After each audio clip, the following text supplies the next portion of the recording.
Hello दोस्तों, स्वागत है आपका अपना चैनल GK9 मैथ में। आज हिंदी में जानेंगे क्लास 12 का ऑब्जेक्टिव क्वेश्चन जो कि एग्ज़ाम हो चुका है और इसमें हम सही सही आपको आंसर बताने वाले हैं। तो आप अपना आंसर मिला लीजिए कि आपका आंसर कितना सही है। आइए क्वेश्चन देखते हैं। पहला क्वेश्चन देख लेते हैं। पहला क्वेश्चन क्या दिया है और ये सेट आपका H है, ठीक है ना। तो आइए देख लेते हैं इसमें पहला क्वेश्चन, ठीक है ना। पहला क्वेश्चन कह रहा है कि बीणा पाणी शब्द कौन सा समास है, ठीक है ना। बीणा पाणी शब्द कौन सा समास है, तो इसका आंसर जो होगा ऑप्शन ए हो जाएगा बहुव्रीहि। अगला क्वेश्चन देख लेते हैं। क्वेश्चन नंबर दूसरा, मानवता शब्द कौन सा संज्ञा है। मानवता शब्द कौन सा संज्ञा है, तो ये हो जाएगा आपका भाववाचक। ऑप्शन क्या हो जाएगा, सी इसका करेक्ट आंसर होगा। अगला क्वेश्चन देख लेते हैं। क्वेश्चन नंबर तीसरा, ठीक है ना। हीरा शब्द कौन सा मतलब कौन सा संज्ञा है, तो इसमें हीरा शब्द पूछा जा रहा है, ठीक है ना। तो तीसरा क्वेश्चन हो जाएगा द्रव्यवाचक, ठीक है ना। अगला क्वेश्चन देख लेते हैं। भारतीय शब्द कौन संज्ञा है, ठीक है ना। भारतीय शब्द कौन संज्ञा है, तो इसका आंसर हो जाएगा चौथा का आंसर बी हो जाएगा। बी पर क्या कर लेंगे, टिक कर लेंगे। अगला क्वेश्चन देख लेते हैं। क्वेश्चन है पांचवा, सभा शब्द कौन सा संज्ञा है। सभा शब्द कौन सा संज्ञा, क्वेश्चन नंबर 5 है। इसका आंसर हो जाएगा समूहवाचक संज्ञा। अगला क्वेश्चन देख लेते हैं। क्वेश्चन नंबर 6 देखेंगे। 6 नंबर क्या दिया है, भ का उच्चारण स्थान क्या है, ठीक है ना। भ का उच्चारण स्थान क्या है, क्वेश्चन नंबर 6 है, यानी ओस्ट हो जाएगा, ठीक है ना। देखिए कितना इजी इजी क्वेश्चन दिया है, ठीक है ना।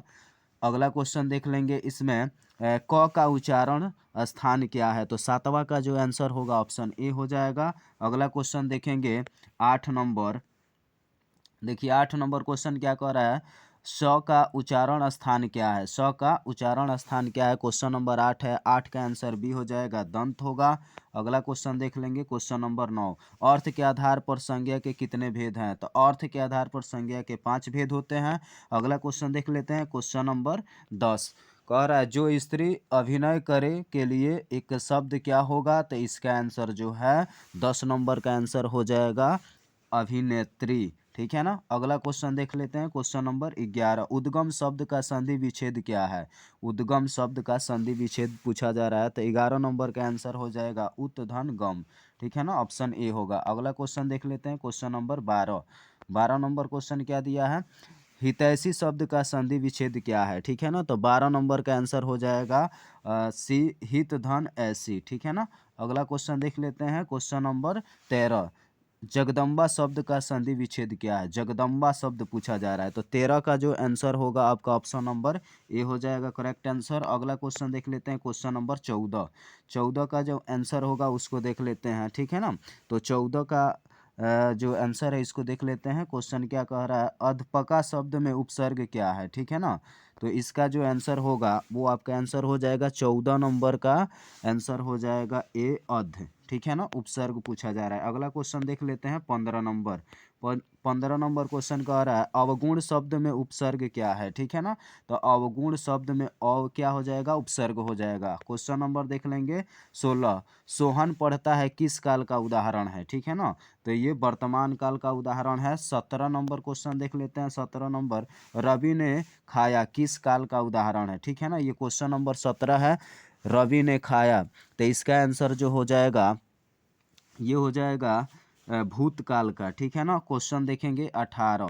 18 नंबर क्वेश्चन क्या कह रहा है इसमें कि नरेश जाएगा किस काल का उदाहरण है, ठीक है ना। 18 नंबर नरेश जाएगा, तो ऑप्शन क्या हो जाएगा ए, भविष्य की बात कही जा रही है। अगला क्वेश्चन, कबूतर छत पर बैठा है किस कारक का उदाहरण है, ठीक है ना। अब कारक में आ गया है क्वेश्चन, तो इसमें देखिए इसका आंसर जो हो जाएगा 19 नंबर का, ये ऑप्शन ए हो जाएगा अधिकरण कारक, ठीक है ना। अगला क्वेश्चन देख लेते हैं। क्वेश्चन नंबर 20 देखेंगे। 20 नंबर क्वेश्चन क्या कह रहा है, कह रहा है कि बच्चे घर में है किस कारक का उदाहरण है, ठीक है ना। बच्चे घर में है, तो इसका आंसर हो जाएगा अधिकरण, क्या होगा अधिकरण। अगला क्वेश्चन देख लेते हैं 21 नंबर। 21 नंबर क्वेश्चन क्या दिया, उसने कहा था कहानी में किस युद्ध का उल्लेख है, तो इसका आंसर हो जाएगा द्वितीय विश्व युद्ध। अगला क्वेश्चन देख लेते हैं 22 नंबर, ठीक है ना। 22 नंबर क्वेश्चन क्या कह रहा है, प्रेम के पीर निम्नलिखित में से कौन कहे जाते हैं, ठीक है ना, प्रेम के पीर निम्नलिखित में से कौन कहे जाते हैं, तो 22 का जो आंसर हो जाएगा जायसी। अगला क्वेश्चन देख लेते हैं 23 नंबर, हिंदी के एडिशन निम्नलिखित में से कौन कहे जाते हैं, हिंदी के एडिशन पूछा जा रहा है, ठीक है ना, 23 नंबर क्वेश्चन है, तो इसका आंसर जो होगा ये हो जाएगा बालकृष्ण भट्ट। अगला क्वेश्चन देख लेते हैं 24 नंबर, तार सप्तक के संपादक निम्न में से कौन है, तो 24 का जो आंसर होगा आपका हो जाएगा ये अज्ञेय, ठीक है ना। अगला क्वेश्चन देख लेते हैं 25, वाद विवाद संवाद के रचनाकार निम्न में से कौन है, ठीक है ना, तो 25 का जो आंसर होगा वो आपका हो जाएगा नामवर सिंह, ठीक है ना। अगला क्वेश्चन देख लेते हैं 26 नंबर, 26 नंबर क्वेश्चन क्या कह रहा है कि शिक्षा हिंदी साहित्य में किस विधा के अंतर्गत है, ठीक है ना, तो 26 का जो आंसर होगा वो आपका हो जाएगा संभाषण। 27 नंबर क्वेश्चन देख लेते हैं, पराधीनता के कारण नारी अपने अस्तित्व की अधिकारिणी नहीं रही, यह उक्ति किस शीर्षक पाठ से है। अब देखिए नारी आ गया है तो अर्धनारीश्वर इसमें क्या हो जाएगा, इसका आंसर हो जाएगा, ठीक है ना, तो इसमें टिक कर लेंगे अर्धनारीश्वर। अगला क्वेश्चन देख लेते हैं, तुलसीदास का मूल नाम क्या था, ठीक है ना। अगला क्वेश्चन क्या है 28 नंबर, तुलसीदास का मूल नाम क्या था, तुलसीदास का मूल नाम क्या था, ठीक है ना, तो इसका आंसर जो होगा आपका वो हो जाएगा राम बोला, क्या हो जाएगा, राम बोला। अगला क्वेश्चन देख लेते हैं, ठीक है, 28 हो गया। 29 नंबर क्वेश्चन देखेंगे, तुलसीदास के दीक्षा गुरु कौन थे, ठीक है ना, तुलसीदास के दीक्षा गुरु कौन थे, 29 नंबर है, तो 29 नंबर का आंसर जो होगा आपका वो हो जाएगा नरह नरहरि दास, ठीक है ना। अगला क्वेश्चन देख लेते हैं, क्वेश्चन नंबर 30, साहित्य लहरी किनकी रचना है, ठीक है ना, तो 30 नंबर का जो आंसर होगा वो आपका हो जाएगा सूरदास। अगला क्वेश्चन देख लेते हैं 31 नंबर, 31 नंबर क्वेश्चन है, तिरछ शीर्षक पाठ के रचयिता निम्न में से कौन है, तो इसका आंसर जो होगा उदय प्रकाश हो जाएगा। अगला क्वेश्चन देख लेते हैं, रोज शीर्षक पाठ के रचनाकार निम्न में से कौन है, ठीक है ना, ये 32 नंबर क्वेश्चन है, तो 32 नंबर का जो आंसर होगा वो आपका हो जाएगा, देखिए 32 नंबर का आंसर ये आपका हो जाएगा अज्ञेय।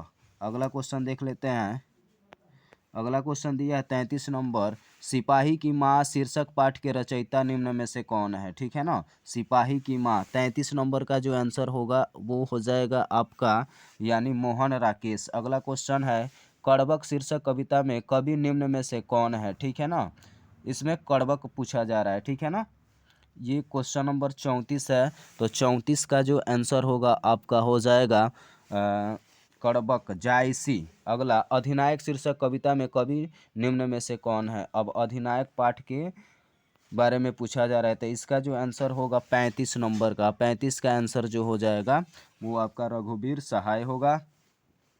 अगला क्वेश्चन है, गांव का घर शीर्षक कविता के अनुसार पंचायती राज में कौन खो गए, तो आंसर हो जाएगा इसका पंच परमेश्वर, क्या होगा, पंच परमेश्वर, तो इस पर पंच परमेश्वर पर हम क्या करेंगे, टिक कर लेंगे। अगला क्वेश्चन देख लेते हैं 37 नंबर, गांव का घर कविता किस संग्रह से ली गई है, गांव का घर कविता किस संग्रह से ली गई है, तो इसका आंसर जो हो जाएगा संशयात्मा से ली गई है। अगला क्वेश्चन देख लेते हैं, क्वेश्चन है अगला, कामायनी महाकाव्य के रचनाकार निम्न में से कौन है, ठीक है ना, 38 नंबर क्वेश्चन है, तो 38 नंबर का आंसर जो होगा आपका हो जाएगा जयशंकर प्रसाद। अगला क्वेश्चन देख लेते हैं, रामचरितमानस महाकाव्य के रचयिता कौन है, तो इसका आंसर जो होगा वो हो जाएगा आपका तुलसीदास। अगला क्वेश्चन देख लेते हैं, वसुंधरा भोगी मानव और धर्माध मानव एक ही सिक्के के दो पहलू है, यह उक्ति किस शीर्षक पाठ से है, ठीक है ना, तो 40 नंबर का जो आंसर होगा वो आपका हो जाएगा 40 का ए हो जाएगा, 40 का क्या होगा ए, ओ सदा नीरा, ठीक है ना। अगला क्वेश्चन देख लेते हैं 41 नंबर, शिक्षा ग्रहण करने वाला के लिए एक शब्द क्या होगा, शिक्षा ग्रहण करने वाला का के लिए एक शब्द क्या हो सकता है, तो शिक्षार्थी, क्या होगा, शिक्षार्थी। 41 का क्या होगा, ए होगा, 41 का क्या हो जाएगा ए। अगला क्वेश्चन देख लेते हैं, क्वेश्चन नंबर 42 है, ठीक है ना, 42 नंबर क्वेश्चन क्या कह रहा है, तीव्र बुद्धि वाला के लिए एक शब्द क्या होगा, तीव्र बुद्धि वाला के लिए एक शब्द क्या हो सकता है, ठीक है ना, कुशाग्र बुद्धि, क्या होगा, कुशाग्र बुद्धि। अगला क्वेश्चन देख लेते हैं, रात को पहरा देने वाला कौन पदबंध है, ठीक है ना। ये 43 नंबर क्वेश्चन है, तो 43 नंबर का आंसर आपका हो जाएगा संज्ञा पदबंध, ठीक है ना। अगला क्वेश्चन है, इसको देख लेते हैं। काम में लगा हुआ आदमी कौन पदबंध है, ठीक है ना। काम में लगा हुआ आदमी कौन सा पदबंध कहलाएगा, तो ये 44 नंबर का आंसर जो होगा आपका हो जाएगा क्रिया पदबंध, ठीक है ना। अगला क्वेश्चन देख लेते हैं 45 नंबर। कह रहा है कोसों दूर भागना मुहावरे का अर्थ क्या है। कोसों दूर भागना मुहावरे का अर्थ क्या है, तो 45 का जो आंसर होगा आपका हो जाएगा बहुत अलग रहना, ठीक है ना। अगला क्वेश्चन देख लेते हैं। हाथ का मैल होना मुहावरे का अर्थ क्या है, तो इसका आंसर होना तुच्छ होना यानी छोटा। अगला क्वेश्चन देख लेते हैं। वह कौन है जो पड़ा रो रहा है, किस सर्वनाम का उदाहरण है, ठीक है ना। तो 47 नंबर का जो आंसर होगा आपका हो जाएगा ऑप्शन ए संबंधवाचक। अगला क्वेश्चन है स्वर्ण शब्द का विशेषण क्या है, मतलब स्वर्ण शब्द का विशेषण क्या होगा, तो ये हो जाएगा ऑप्शन ए स्वर्णिम। अगला क्वेश्चन है दिन शब्द का विशेषण क्या है, तो इसका आंसर हो जाएगा दैनिक, ऑप्शन सी। अगला क्वेश्चन है आत्मा शब्द का विशेषण क्या है, ठीक है ना, तो इसका आंसर जो हो जाएगा आत्मिक हो जाएगा, ऑप्शन बी। 50 का क्या होगा, बी होगा, 50 का आंसर बी हो जाएगा। अगला क्वेश्चन देख लेते हैं 51 नंबर क्वेश्चन देखेंगे, ठीक है ना। कह रहा है नाभादास किस कवि के समकालीन थे, ठीक है ना, तो इसका आंसर जो होगा नाभादास पूछा जा रहा है, ठीक है। तो 51 का आंसर जो होगा बी होगा, तो बी पर हम लोग क्या कर लेंगे, टिक कर लेंगे, ठीक है।